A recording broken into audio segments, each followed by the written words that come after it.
Have you ever noticed how political movements do not just shift anymore? They swing back like a massive, heavy pendulum. Right now, looking at the national landscape, we are witnessing what feels less like a traditional political campaign and more like a full-scale cultural counteroffensive. That is exactly the right phrase for it. A counter-offensive. It is not just about winning the next election cycle. It is about reclaiming territory, ideological, cultural, and institutional territory. If you step back and look at the current political climate, there are four massive pillars holding up this new conservative movement. And if we run a strategic analysis on them looking at their underlying strengths, their hidden weaknesses, the opportunities they seize, and the threats they pose, it gives us a fascinating look at the machinery of modern political warfare. Right. And it feels like the tip of that spear, the battering ram of this entire movement, is the narrative around a political return of Donald Trump.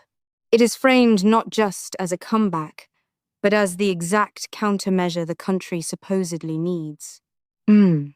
If we are looking at this analytically, what makes that specific framing carry so much weight? Think of it like a corporate turnaround strategy during a hostile takeover. The absolute greatest strength of this return narrative is its populist gravity. It generates absolute brand loyalty.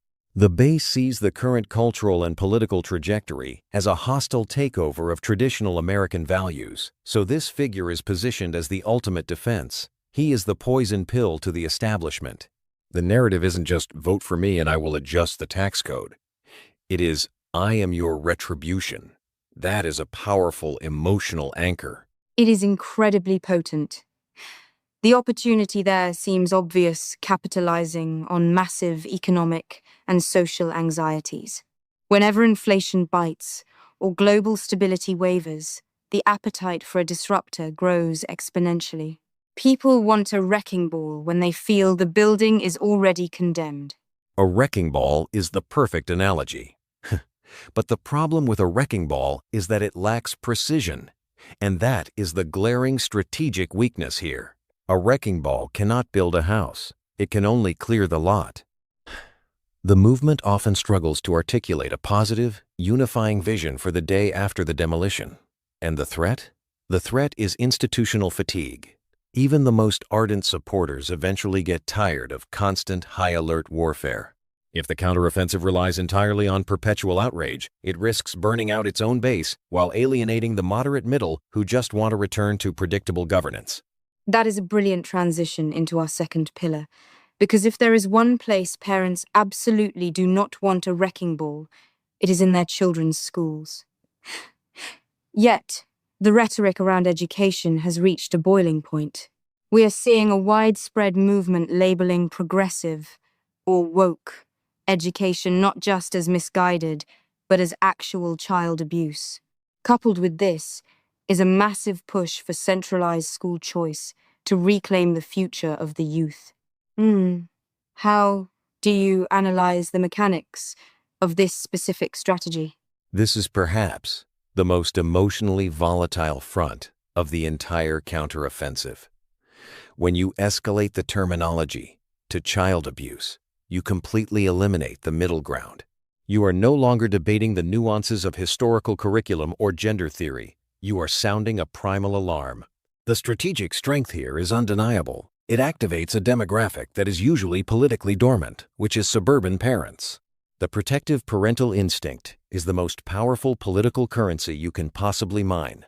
No parent is passive when they are told their child is in immediate danger. It is a masterclass in mobilization.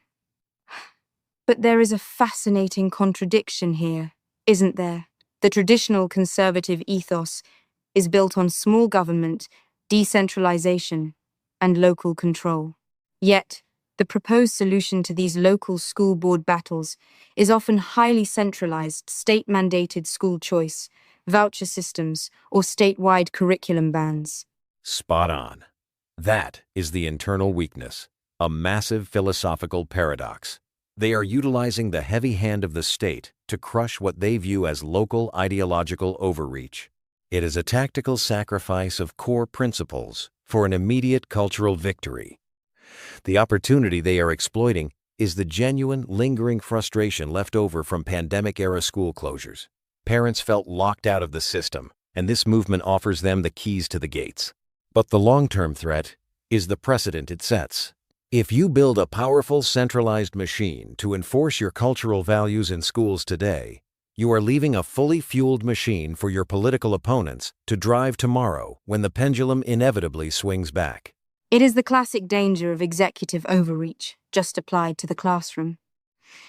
And speaking of defense and overreach, let us look at the third pillar, which takes the concept of defense to its most literal extreme. The Second Amendment. The narrative has shifted from a dry constitutional debate to something deeply personal and immediate. My rifle kept me alive, and it will keep America free. We are even seeing the rise of Second Amendment sanctuaries. What is the underlying machinery of this messaging? It is a fascinating shift from the theoretical to the existential. Decades ago, the defense of the Second Amendment leaned heavily on tradition, hunting, or a theoretical bulwark against a distant, abstract tyranny. Today, the messaging is highly localized and immediate. The strength of this narrative is its unshakable, visceral authenticity to the believer. When an individual ties their physical survival to a piece of hardware, any attempt to regulate that hardware is perceived not as a policy shift, but as an attempted murder by the state. You cannot fact-check someone's sense of personal security. That is a chilling but accurate way to frame it. It explains the absolute uncompromising nature of the debate. And these sanctuary counties, where local law enforcement publicly refuses to enforce federal gun laws, they act as physical manifestations of this ideology. Exactly. The opportunity here is the creation of hyper-local political fortresses. It gives the base a tangible geographic victory. They can look at a map and see their county colored in as a safe zone. But the weakness is the fragmentation of the rule of law. It creates a patchwork nation. The overarching threat to this movement is that by linking national freedom so explicitly to individual armament, it alienates the massive swath of the population, particularly in dense urban centers, who view the proliferation of firearms not as a shield, but as the primary threat to their own daily survival. It deepens the rural-urban chasm to the point where the two sides are not even speaking the same language anymore. It is a profound disconnect. One side sees a life jacket, the other sees an anchor. Now, you mentioned the word sanctuary, which brings us perfectly to our final pillar, but in a completely inverted context. Let us talk about immigration and sanctuary cities. The counter-narrative here is fascinating. It argues that sanctuary cities actually limit the freedoms of foreigners who want to become US citizens, leaving their status entirely at the whims of current executive policy. That is a massive rhetorical pivot from the usual law and order argument we are used to hearing. It is a brilliant piece of political jujitsu. Historically, the right attacked sanctuary cities strictly on legal and safety grounds, arguing they harbor criminals and flout federal law. But this new narrative attempts to seize the moral high ground. It argues that by offering a legally ambiguous safe haven, these cities are actually trapping immigrants in a permanent underclass. The strength of this argument is that it uses the opposition's own language of compassion and human rights against them. It is essentially saying your so-called sanctuary is actually a gilded cage, because these individuals are protected locally but remain federally undocumented. They cannot fully integrate. They cannot access federal protections, and they live in perpetual fear of the next administration's executive orders. Precisely. The opportunity here is enormous. It is designed to peel away moderate voters and even legal immigrants who are frustrated with the chaos of the current system. It frames the conservative approach not as punitive, but as genuinely protective of the true American dream, which requires legal status and stability. However, the glaring weakness is the messenger. When the same political faction pushing this compassionate argument is simultaneously advocating for mass, sweeping deportations, the cognitive dissonance is deafening. The threat is that the broader electorate will see right through the framing, viewing it as a cynical weaponization of immigrant struggles rather than a genuine policy solution. It is a high-wire act of messaging, for sure. When you step back and look at all four of these pillars together, the wrecking ball of a political return, the emotional mobilization in our schools, the existential armament of the citizen, and the rhetorical inversion of immigration policy, what is the grand takeaway? What does this strategic analysis tell us about the future of our political landscape? It tells us that we have completely moved past the era of mere policy disagreements. We are in an era of total narrative warfare. The overarching strength of this entire counteroffensive is its ability to tap into deep, primal human emotions: fear for our children, fear for our physical safety, and the desire for a strong protector in a chaotic world. The opportunity is a complete realignment of the American electorate. But the ultimate threat, the shadow hanging over all of this, is the long-term cost of the victory. If you spend years convincing your base that the other side is not just wrong, but evil, abusive, and tyrannical, how do you ever govern together when the dust settles? You might win the battle for the narrative, but you risk breaking the very social contract that holds the republic together. That is the million-dollar question, isn't it? If every political disagreement is framed as a battle for survival, compromise becomes synonymous with treason. And a democracy where compromise is viewed as treason is a very dangerous, fragile place to live.